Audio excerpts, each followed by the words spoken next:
Hello everyone, and welcome to the session. My name is Steve Roberts. With me is Norm Johansson. Hi everybody. I've got an echo.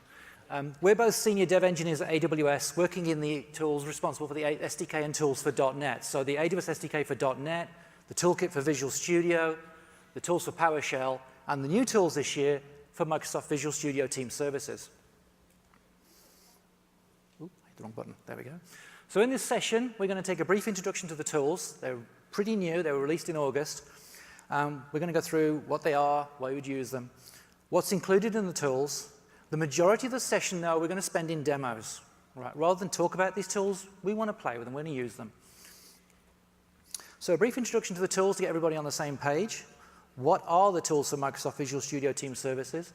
Well, they're a set of custom build tasks that you can use in build and release pipelines to reach out to AWS from within your VSTS or TFS environments. Okay, we can do deployments, we can perform general utility tasks like downloading from S3, uploading to S3, our storage service.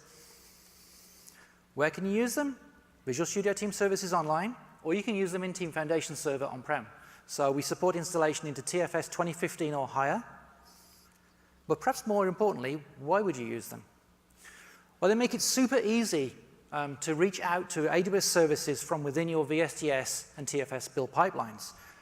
They're a great example, actually, of collaboration between Microsoft and AWS. The tools originated inside Microsoft. Their ALM rangers came up with a proof of concepts of some tasks and then reached out to AWS in the summer to say, hey, would you like guys to take this on as a project to release and then maintain it from then on? Well, no brainer, right? That's a yes, right? We're reaching out to our customers wherever they are from both companies. So a great example of collaboration. And of course, if you've got existing VSTS and TFS build pipelines set up that you've invested in, you don't want to change those, right? Yes, AWS has its existing code build, code pipeline, code deploy, etc. But you've got pipelines that you want to use. You just want to go that extra mile out to AWS to do deployments or whatever you need to do. Now you know why you would use them. Where do you get them? So they're only distributed on the Visual Studio Marketplace, but there's an easy link to them from the AWS homepage for the tools, aws.amazon.com/VSTS. In fact, Norm, why don't we go and take a look at that? So at the center here, you see a Get Started with the Tools button. If we click that, it'll take us directly to the Marketplace link. Obviously, you can go to the Marketplace and search for them. And I think as of this morning, they're still listed as a featured extension on that page. OK. Let's head back to the slides. They're also open source. They're on GitHub. We have a repo. We'll show it later on, where you can submit pull requests, feature requests, etc., issues to use the tools. There we go. So what's included in the tools? So we released these back in August, the first drop. And the tasks were loosely distributed into two sets, tools for deployment and tasks for general purpose operations. So we could we used AWS Code Deploy. We'll go into what these services are later if you're not familiar with them, but Code Deploy, the deployment service, Cloudformation, the infrastructure provisioning service. We could deploy to Elastic Beanstalk, the platform as a service. We also had support for deploying .NET Core functions and serverless applications to Lambda. As far as general purpose goes, we can upload and download to Amazon S3, our storage service. We can send notifications through SNS. And we added two tasks for the command line tools from AWS, the AWS CLI and the tools for PowerShell. Now, you'd use these if the task you needed to reach out to some AWS service that we didn't currently have a native task for. Okay? You could then script out what you needed using the tools that you're already familiar with from inside the tools. They also surface an AWS Credential Endpoint type. These tools are calling AWS for you, so you need to give them credentials, and we'll show how you get to that shortly. About 2 hours ago, we released a new drop, including new tasks.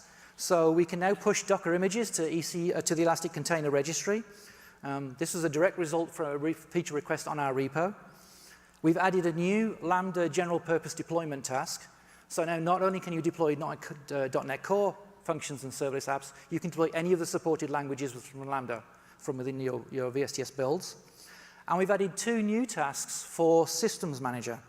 One, to read from the parameter store. If you're an existing user of VSTS or TFS, you know it has the concept of build variables. We've now linked build variables into the parameter store, so you can get parameters back and customize your builds. And we'll see a lot of that in this demo later on. We also added support for run command. Now, run command is particularly cool because you can execute command scripts, or command documents as they're called, against a fleet of machines. Those machines could be EC2 instances, They can also be on-premise machines if you have the Systems Manager agent installed directly from your VSTS and TFS pipelines. With that, enough chat. Let's move to some demos. Let's go and see the tools in action. So to get started... Oops, sorry, jumped the gun. To get started, we're going to go quickly how you go and install the tools, because it does differ a little bit between VSTS and TFS, how we're going to manage credentials, and then we're actually going to do a deployment. We're going to deploy an ASP.NET application to Elastic Beanstalk. That's our platform as a service, where it takes care of the infrastructure for you, right? You just build your application and deploy it. So it's pretty simple to get started. Okay. All right. So the application that we've chosen to use today is Contoso University. It's one of the ASP.NET sample applications, traditional .NET Framework app with a SQL database. In fact, we've already deployed this to Elastic Beanstalk. So why don't we go and take a quick look at the application? Oh, I'm sorry, I'm jumping ahead of myself, aren't I? You want to show them how to install it first? Let's show you how to install it first. Let's read this page. Right. Yes, sorry. So if you're a VSTS user, you're going to click the install button. That's going to lead you through a simple dialog to install it into your online system. If you're a TFS user, you're going to click download. That's going to give you a V6 file, a Visual Studio Extensibility file. You upload that to your local marketplace. In fact, if you go to our TFS instance, we're using TFS 2017 here. In the upper right corner, you see Managed Extensions. That will lead you through uploading the extension file, and then you can install it from there into your environment. OK, that's the installation bit. Now back to Contoso University. So we've already deployed this application to Elastic Beanstalk. So let's go and take a look at it. So Norma here is in our toolkit for Visual Studio, which if you were in the Dev 330 session yesterday, you would have seen us making heavy demos with that. We opened up the environment here for Beanstalk, and there's our application. And in fact, if we go to the students page, we should see that the database is all connected up.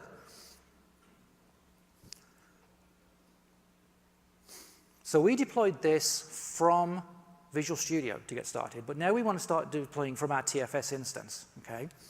So let's go and take a look at where the tools are installed, or where they surface. So we've already installed them, obviously, for the demo.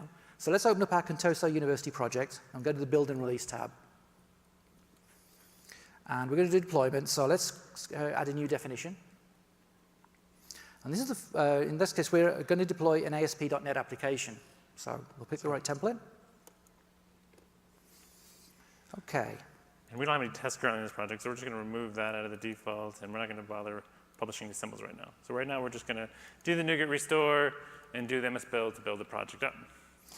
So if we click Add Task, you'll see here listed the AWS tasks that we've got installed. So the command line, the CLI, Cloudformation, Elastic Beanstalk, Lambda, etc. This is the first place, and probably the most frequent place you'll go to interact with these tasks. So let's choose the Elastic Beanstalk deployment. And click, and you'll see it's just like any other VSTS or TFS task. We have a bunch of entry fields to fill in. It's super simple. The first thing we're going to want is credentials. Okay? So to add credentials, we can either click the plus button to the right of the field. That launches the dialog. If you're familiar with our toolkit or any of our other tools, you'll know we use credential profiles. They have a name, access key, secret key. It's very similar here. We can also use assume role credentials, where the task will assume a role that's scoped to give it just the credentials that it needs and the permissions that it needs. You can do that too.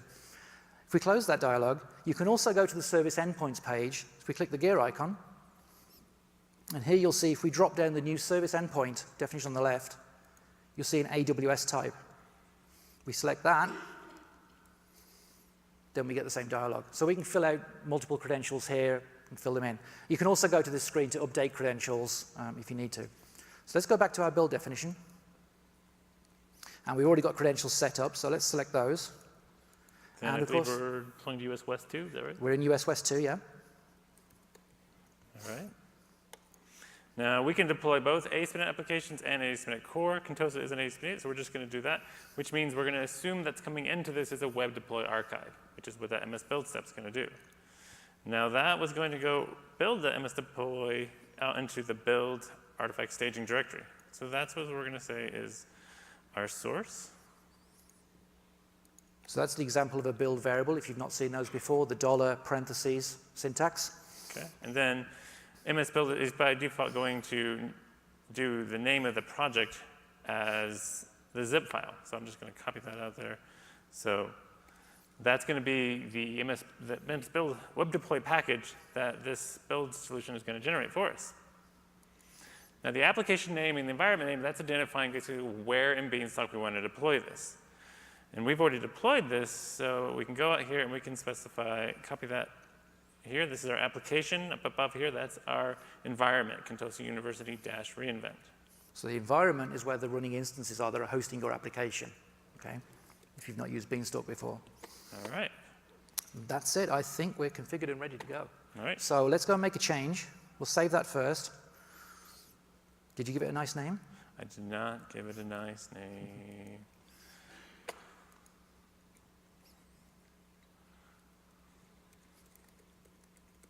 Okay. All right. We'll save Save that. build definition. And let's hop into Visual Studio and make a change. Okay, so we'll just go up to the index page here. We'll just say Beanstalk build. Okay, and then we'll just check that in. So we got changes, demo. So we're using TFS for our source control today. You can also use code commit in this environment as well. Okay, so I committed and now pushing that out there. Now you probably would have it so it's building automatically for when you do commits, but today for our demos, we just want to make sure we can kick things off manually, not wait for the polling. So we're going to go here and just queue that up, right, Steve? Yep. Okay. Okay, so here we are running the build step. Did our new restore using MS-Build to build the solution, and that's going to generate that web deploy archive. And then it's going to go into our AWS task to actually do that Beanstalk deployment, which means it's going to upload that to S3 and then tell Beanstalk that there is a new version of your application. Go install that on your environment. So that's going to start displaying me some of the events coming through. We should also be able to see that here in Visual Studio. You can see it's currently updating as well. So that'll take just about a minute or so to go.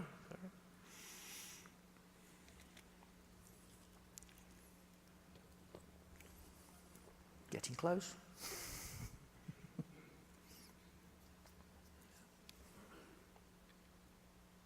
This is the problem with live demos. You have to wait for things. Okay, so the version's being deployed down to the instances.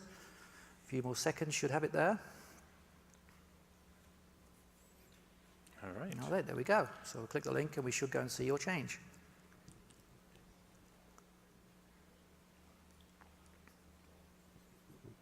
There we go. So deployment to Beanstalk from a TFS build task. Now, and it was super easy, right? There was just a few forms to fill out. Now, some of you might be thinking, well, that's all well and good, but I don't do my deployments from my builds. I do them from release pipelines, right? The task can be used in either. So why don't we go back and set this up to do a release build? Okay, so I think we first want to clean up our build pipeline to not do the build definition And or Beanstalk deployment. Yeah, and in fact, because these are so simple, we'll just blow that task away. We don't need to copy the settings anywhere. Okay. We'll leave the publish artifact in there because we're going to pick up the build, the web deploy artifact as a drop in our release pipeline. Okay, so that's safe. So now let's go define that release pipeline. So it's a new definition. And we're just going to do an empty one, right? It's a very simple one. Just empty. We're just going to deploy to Beanstalk, yeah. So you see it's wired up to our project, it's wired up to our build, and let's turn on automatic release on successful build. All right. We'll still keep the build as manual for the demo because we don't want to wait for the polling to kick in to detect the change. But it's identical to a build definition, right? We're just going to add a task. Again, we're going to select Beanstalk. Yeah. All right. Get some more room there. Choose our account, set our region. So now Web Archive, we're not getting from the build staging anymore. We're getting it from the drop. So we can actually just use that dialog there to go select our zip file. Drop, select the zip file. That's our web deploy archive that we originally picked up from the build artifact staging folder. Okay, and then I'm going to set that Beanstalk application name and environment. Oops, not the label. All right, that's it. So version label is optional. If you don't specify one, then the task will automatically create one for you based on the current date and time. But you might want to do things like build number or something in there. It's your free to use choose. Right. Okay, so we're all hooked up. Let's go back and make another change. So we'll say this is now a release. Okay, make that change here. Demo 2. Commit it. We'll go sync it with our remote. Okay, and then now we can just go and kick off our build. Queue that up. So now we're going to rerun that build, which is just going to do the NuGet restore, do the MS build, create that web deploy archive, and add it as a published artifact, which is then going to make it available to our release pipeline. Okay, so if we jump away to our releases, we should see the release in action now. Yep, it's playing, we can see. Okay, so open that. See, it's currently going. You can look in the logs there. So it's downloading the artifacts. It's now updating Beanstalk to that new building. So it's worked just like in the build, but here we can do a release. And so we could do that if we wanted to sort of gate how we wanted our commits going into Beanstalk. If we didn't want every single commit going into Beanstalk, we could have it be part of that separate release pipeline. So that's going to go longer. And again, we're also seeing those same updates going in Visual Studio of how it's being updates. That environment's currently being updated. So a few more seconds, we should be done.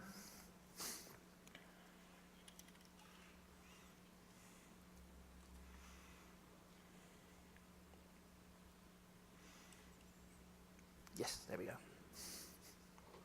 Okay, so let's click the link, and we should see a subsequent change.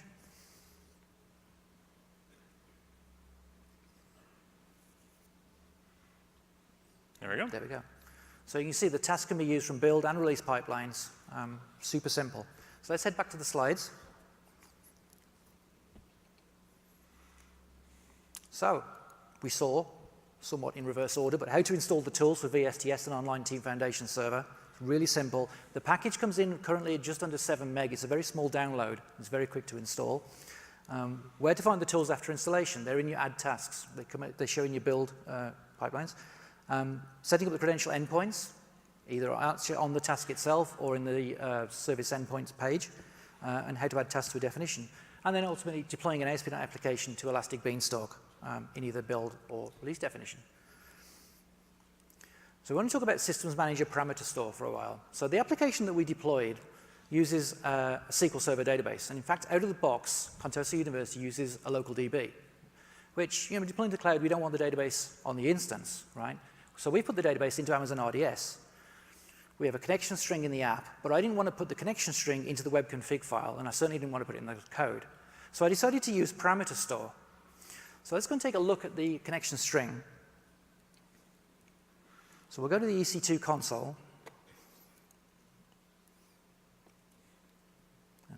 Down there is parameter store. So you can see here, I've got a number of parameters defined. The majority of these we're going to come back to later on in a demo, but at the bottom you can see my secure string type.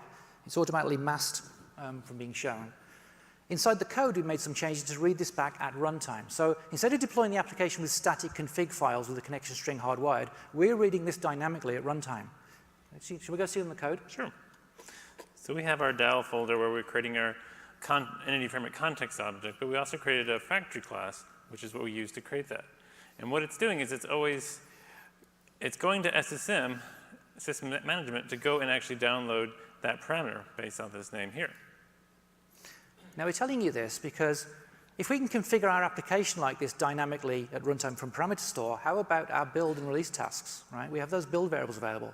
Well, the new task that we launched this morning, we can do just that. So let's go and take a look at how this works. We're going to switch away in the EC2 console to another region, US West 1. I've set up some dummy parameters that we can use to illustrate this. And you can see here I'm simulating an application, parameters and secrets, okay? And it's got 3 parameters for each stage. I've got a beta stage and a prod stage. So the first one, parameter 1, is a simple string type. The parameter 2 is a string list, which is just a comma delimited list of strings. And number 3, the secure string, is a mass string, okay? In fact, we can show that one in the console. It's very secret. It's very secret. Okay. What we're going to do is actually run some build pipelines to retrieve these values during our builds and inject them as build variables. So if we go back to our TFS instance, we have another project in there Oh, I think I opened it. Okay. called parameters and secrets. And you can read from the parameter store with this task in two modes. You can read individual parameters, or you can read as a hierarchy like a batch. Right? If you wanted to get, for example, in our case, all of the parameters for a given stage, you can read them all in one go. So let's take a look at the single parameter read first. You can see here I've got 3 calls to the get systems parameter task. The first one is going to read by name. So again, we give credentials and region, single parameter, and we're giving it the parameter name. But notice there's a $stage environment variable inside there, right? I wanted to customize, am I reading beta or am I reading prod? So I'm doing that by passing in a variable into my build. If we just go to the variables tab now, you can see there's my stage set up as beta by default and overridable at build time. Back in the build definition, once the value of that parameter comes back, we want to inject that as a build variable, so our downstream tasks can pick it up and work with it. So we have a number of options to set that. That's called the variable name transform. We can either use the parameter name as the variable name, so our downstream tasks will use the same parameter name as we've got inside Systems Manager. We can take the leaf part of the name, so in this case parameter 1. We can do a regex substitution inside the name, or you can just use a custom name. So in the first 2 instances of this task, we're just using the leaf part of the name. But on the third one, where I'm reading the secure string, I'm going to use a custom name. Okay? And then at the end, there's a simple PowerShell script that just accepts those parameters. They're as build variables now, right? They're not Systems Manager parameters, and just echoes them out to the console. So let's run this. And so you can see that's where those leaf names are. So we took each one of those, and then that's his custom name there. All right. You want to run? Yes, run it. And we could overwrite the stage there if we wanted.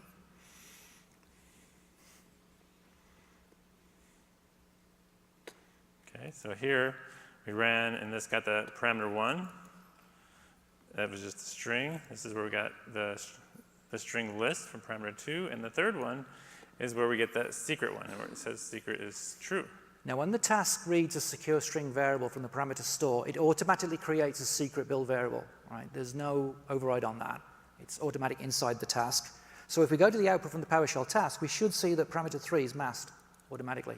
Okay, so you can read secrets back from the parameter store securely into your build environment and then pass them on to your downstream tasks. Let's go and take a look at the hierarchical read. Okay.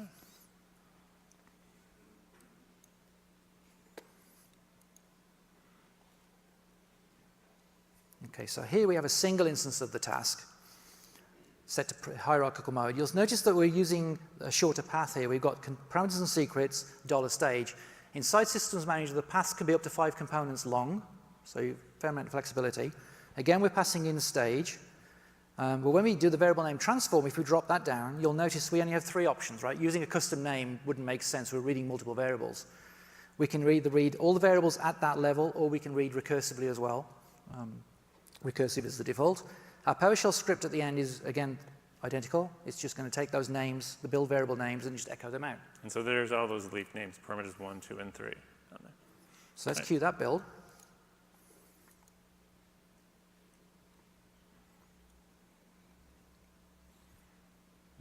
Okay. Here we can see, here we go. Parameters 1, 2, and 3 build environments were created, and the last one was set to true, or for secret. And then that's so. Right there. Now, if we would have set the stage to prod, we would be getting beta or prod values here. Yeah. Okay. Okay, so back to the slides for a minute.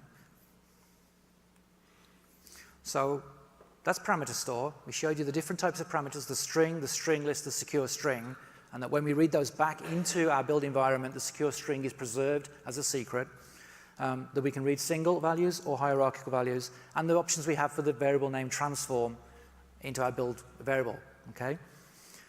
Now, we're telling you this because we're going to make heavy use of it now.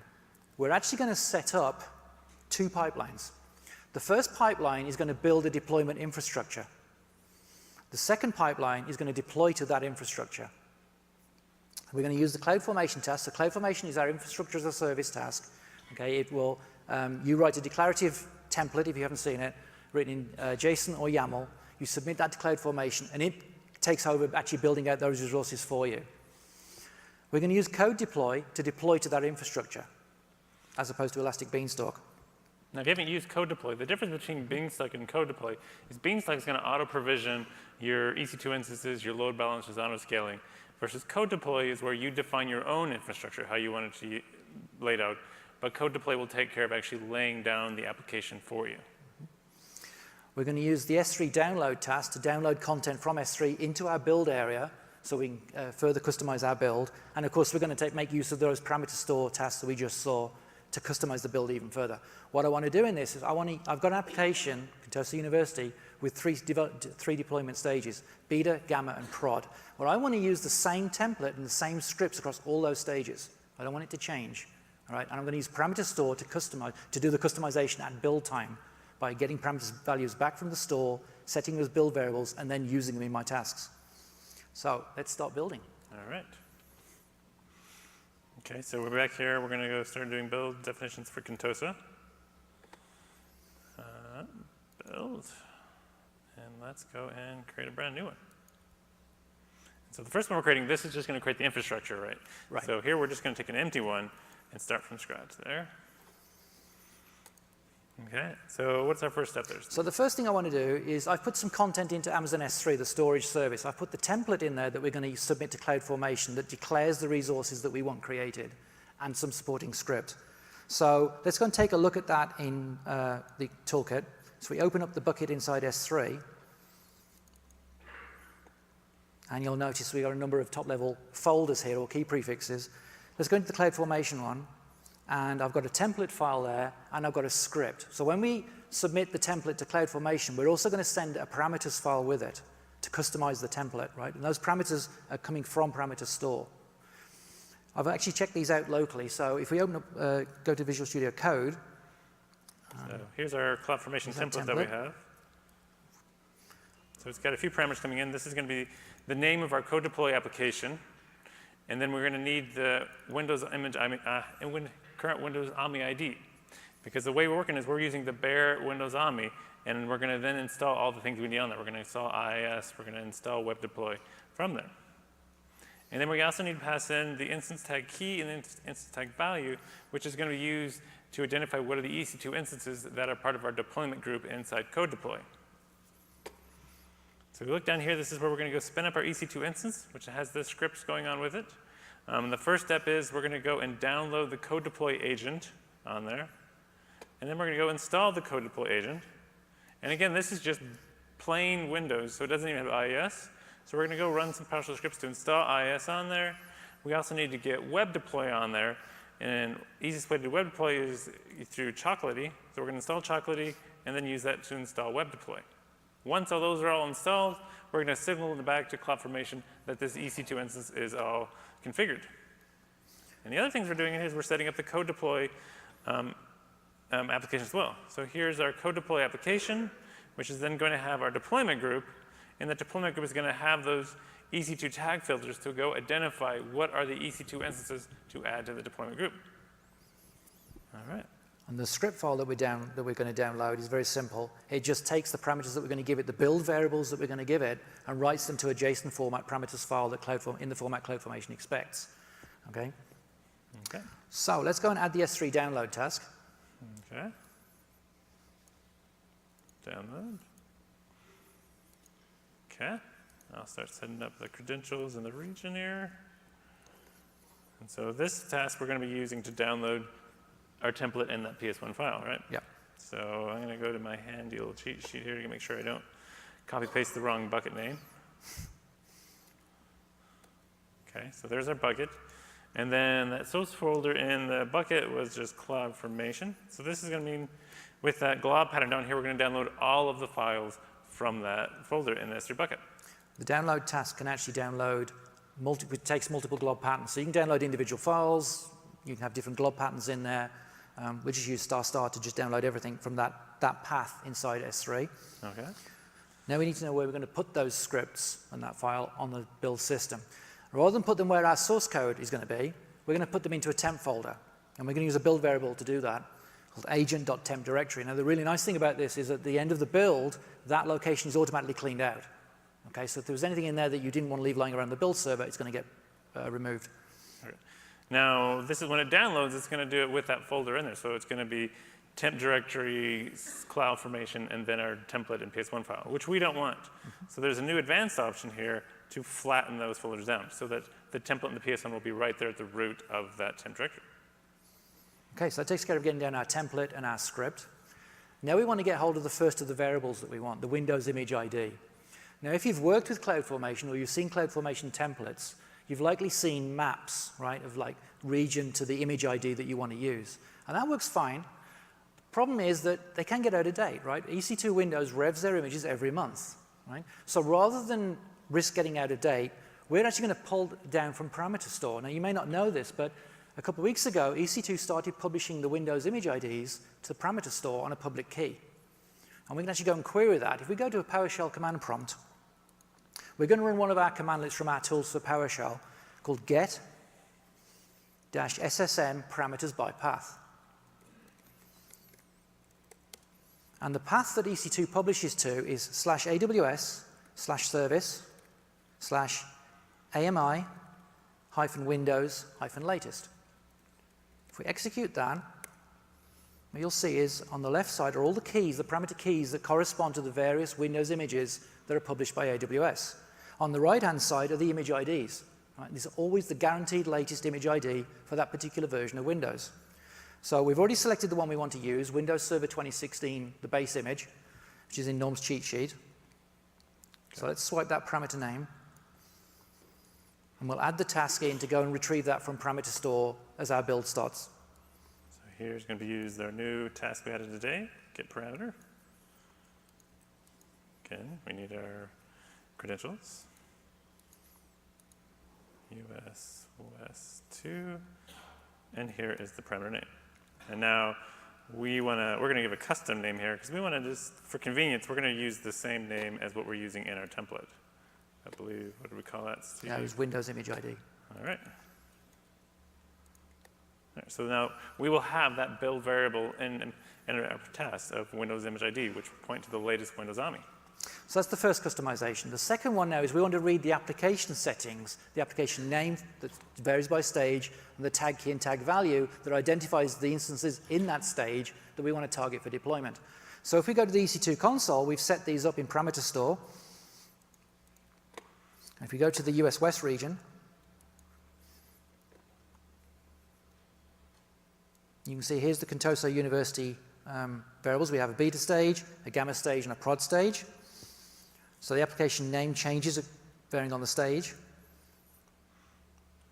So University Beta, University Gamma, University Prod, etc. So we want to read these back appropriate to the stage that we're going to run the build for. So let's go back to our TFS instance. Okay. And let's add in the task to read those variables. Now this is an example where we're going to read hierarchical, right? We want to read all those settings in one go. So hierarchical. So our hierarchy is going to be the start of the path, /Contoso University /$stage, right? We want to vary the stage during our build. What was that path? /Contoso University / and then $parentheses stage. In fact, while we're typing this in, let's go and add that stage variable now. Okay. But before we get on, so we want to make sure we're getting just the leaf name of that. Okay. Add that. And let's just default that to beta and make it overridable at build time. Okay. All right. So we have our template files downloaded. We have our parameters to set the Windows image ID. We have our parameters for the application, configuring it by stage. So now let's write the parameters file that we need to submit with our template to Cloudformation. So add a task. And this can just be a general PowerShell task. You're looking at something. What's up? I know. I knew there's a typo somewhere in there, so I caught it this time. Okay. Right, so we just added a general PowerShell task to run a script that we downloaded from S3.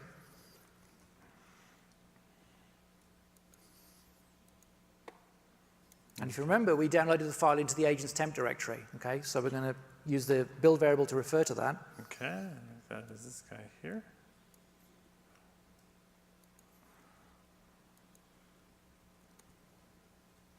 All right, and then arguments are going to be all those build variables, right? Yeah, so the arguments are the Windows image ID that we set up as a build variable, the parameters that we read down from EC2's parameter store. There we go. And the output file where we want to put it. Which again, we're going to put this into the agent's temp directory. That's it. We're all set to go now. We have our parameters to customize our build. We just need to add the task to create the Cloudformation stack. Okay. There's our Cloudformation stack right there. So this task can be used to create new stacks or update existing stacks. You don't need to worry yourself about, does the stack exist? I need to test first. It auto-detects and adjusts its behavior accordingly.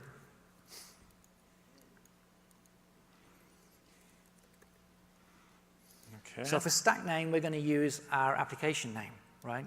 The stack name needs to be unique in a given region. So let's use the build variable application name that we set up earlier on. Should we put stack on the We'll end? put stack on the end, yeah. Okay. Our template is coming from a local file. You can also reference templates that exist in the Amazon S3 if your template is particularly large. Okay, I'm just copy that right there. So that's our template that we downloaded back here on the S3 step here. Now, if your template is a local file and it exceeds the limits that you can send to Cloudformation directly, you can actually type in the bucket name as well. So the task will then upload it to S3 before sending it to Cloudformation. Okay, and That was all new and released this morning. last thing is we need to pass in our parameters, which is what we wrote in our PowerShell script. So our PowerShell script generated that parameters.json file in our agent's temp directory. Okay, I think we're ready to launch this one. All right. So we'll leave it at beta stage. So now we're deploying out our deployment infrastructure. So we've downloaded from S3 the template, we've read the parameters back, we know what the latest Windows image ID is, we've written the parameters file, and we're sending it to Cloudformation. So now we're creating the Cloudformation stack. So if we go to the Cloudformation console, we should start seeing that coming online. Should see, there's University Beta Stack being launched. Okay. Now we know from rehearsal experience, this takes about 15 minutes or so. It's got to install IIS, web deploy, chocolatey, all that stuff. So this stack won't be finished by the time we finish this talk. So we've already deployed a Gamma stack that we're going to deploy to. So now let's go and set up the second pipeline that's going to deploy our application out to that deployment infrastructure. Okay. And so we're now in Contosa, so it's just an ASP.NET application. So we can start from that one. Yeah, this time we're actually going to build the application. So this will be the thing we'll be building on your commits and doing deployments, etc. Okay, so let's just rename that. Build. Yeah, we just still don't have any tests for this, so we'll get rid of that step. We're not going to worry about symbols. In this particular case, we're going to deploy from the build, so we can remove the publish artifact one as well. Okay, so we're really just going to do NuGet restore and then run the MS build to build the web deploy package. Now, I want to deploy, when I deploy this application, the web deploy archive that gets built by default has the name of Contoso University _deploy. I don't want that. I want to use the application name, but I need to go and get that from parameter store, right? We saw that as one of the build variables in there. So let's add a task in to go and fetch that before the build. Okay, so pull down get parameter, and we want to do that before we run the build. Yep. I'm going to go set again my credentials and region. Steve, you're going to make it easier for me to type this region in the future, right? I am. We actually have an announcement in hand to turn that into a drop-down field with all the current public regions, and it'll be overridable as well. So if a new region launches, you don't need to update the tools to take advantage of it. You just type in the region string. Unfortunately, didn't quite make it in time for reInvent, so but it's coming soon. So this is going to be Contoso University. And then we want to do stage, right? Stage again, we're going to customize this build as well. And then application name, right? Yeah. In fact, we should probably remember to go and set up the stage build variable now. Oh, yeah? But I'm also going to make sure we're doing the leaf. Yep. The leaf as our build variable, and we'll add that. And we're going to set the debate again? Yeah, and make it overridable. Okay. Awesome. Okay.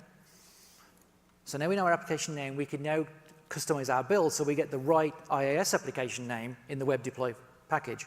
So if we go to the build solution, we're going to add an MS build parameter onto this. It's in your cheat sheet, Norm.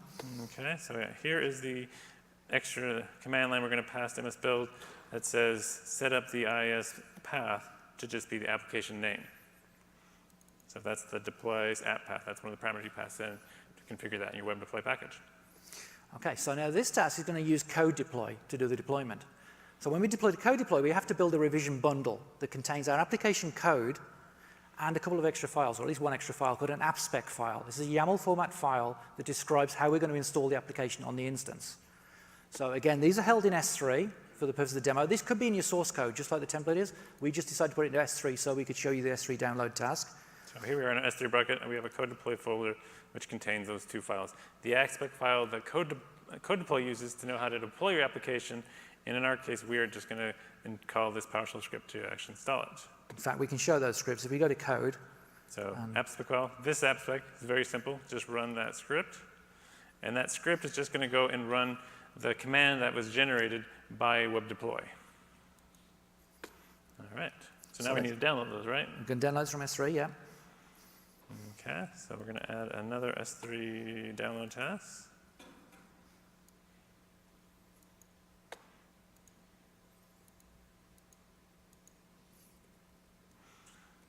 S2. Now this time when we download the files, we want to put them where the application is, where the built web deploy archive is.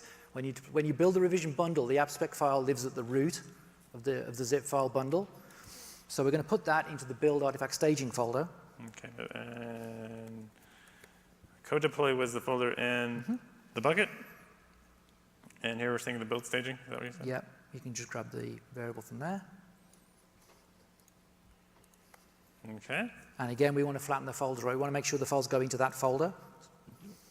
Okay, so we've done our NuGet restore. We've got our application name to customize our RIS application name. We've done the build. We've downloaded our artifacts for code deploy from S3. The last task is just wire up the code deploy task. Okay. So here we are. Let's find code deploy in our list. All right.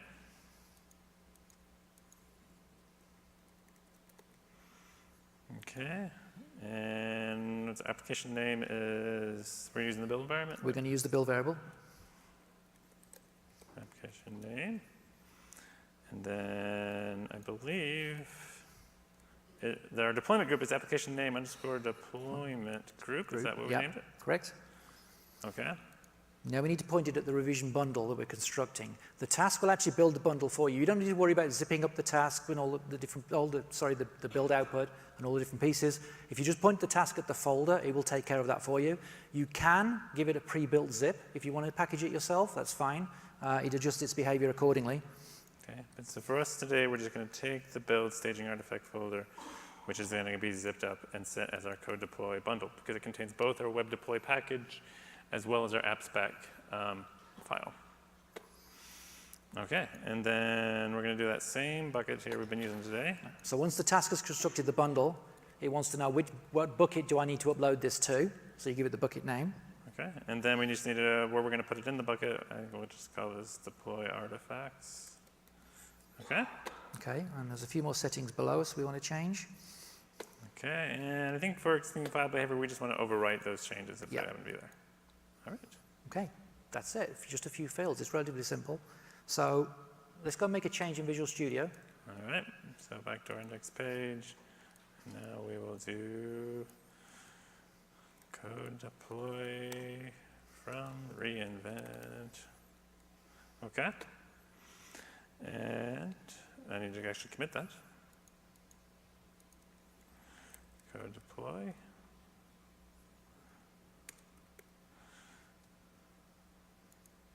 We'll go sync that up with our remote.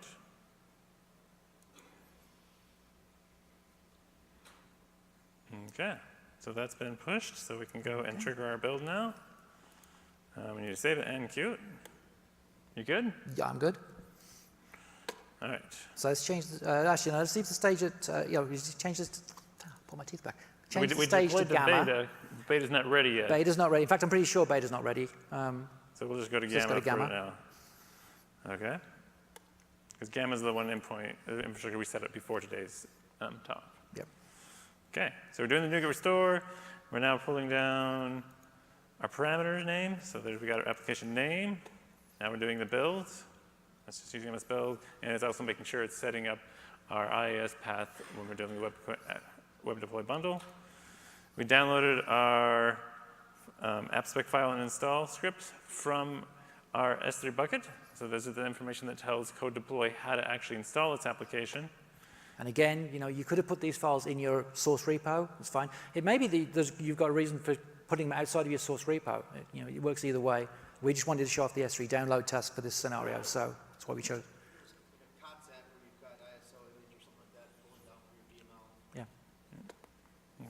So that's, oh, that all finished for us. Awesome. So if we go to the code deploy console, we should see, if we're quick enough, the deployment underway. I think we've finished. Oh, it got just done just now. So that succeeded. Are you sure 11:59? Oh, maybe. It says it's done there. It's All got right. a happy checkbox. I trust it. I It would trust never you. lie. So on my browser, there should be a link directly to that environment. All right.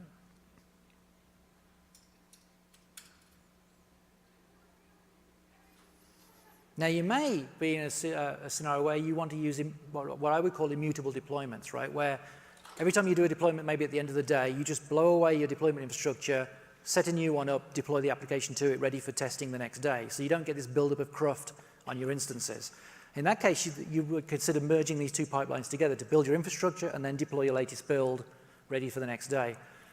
We're obviously showing it as two separate ones, because you might want to rev your infrastructure slower than your commits, okay? All right, but There we we did go. deploy it. It's all working. Code deploy. Code deploy. So we've done Elastic Beanstalk, where you just worry about your application.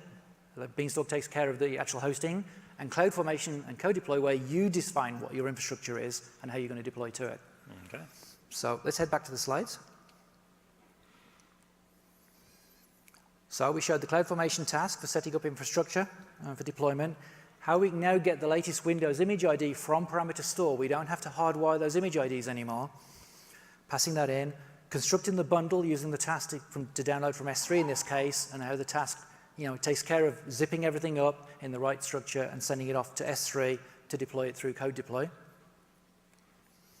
So back at the start of this talk, I mentioned that these are open source tools. They're on GitHub. In fact, we can go to the GitHub repo. Okay. There you go. Is there a repository? That's the issues list, Yeah, well, yeah, there's a, of which many of those feature requests actually got closed today, which is awesome. Yeah, so we welcome pull requests. We've had a few in the last few weeks that have been released today. Feature requests on our issues list, we'll respond as quickly as we can. We're really excited about these tools. Really happy to add new things to them. And of course, issues, if you have problems, questions, how the tools work, etc. This is your one-stop shop to get in. okay. What did you press, Norm? The wrong thing. There's a lot of buttons down here. Let's recap the session then. So we saw how to install the tools, VSTS, TFS, slightly different sequences, but the same end result. Where the tasks show up inside your environment when you're adding a task in build and release pipelines, how you configure credentials, and remember you can either use access key and secret key, or you can use assume role, just fine. How to deploy an ASP.NET application to Elastic Beanstalk, let it take care of the infrastructure for you. How to work with parameter store to customize your build, how to link that parameter store to your build variables so you can customize your builds and releases, and how to set up a deployment infrastructure and a deployment pipeline using the Cloudformation and code deploy tasks. So just to wrap up, I'm going to leave you with the links to the tools homepage, aws.amazon.com/VSTS, or you can go on the marketplace and find it there. The GitHub repository, so please get involved there. And of course, if the tools, you have a need for to call an AWS service that we don't have a task for, feel free to submit a pull request, right? We will take them. You can follow us on Twitter. AWS4Net is our Twitter handle. And of course, we have our developer blog where we blog not just on the VSTS tools, but also on the SDK, our PowerShell tools, and our Visual Studio Toolkit. With that, I'd like to thank you. Hope you enjoyed it, and have a great conference.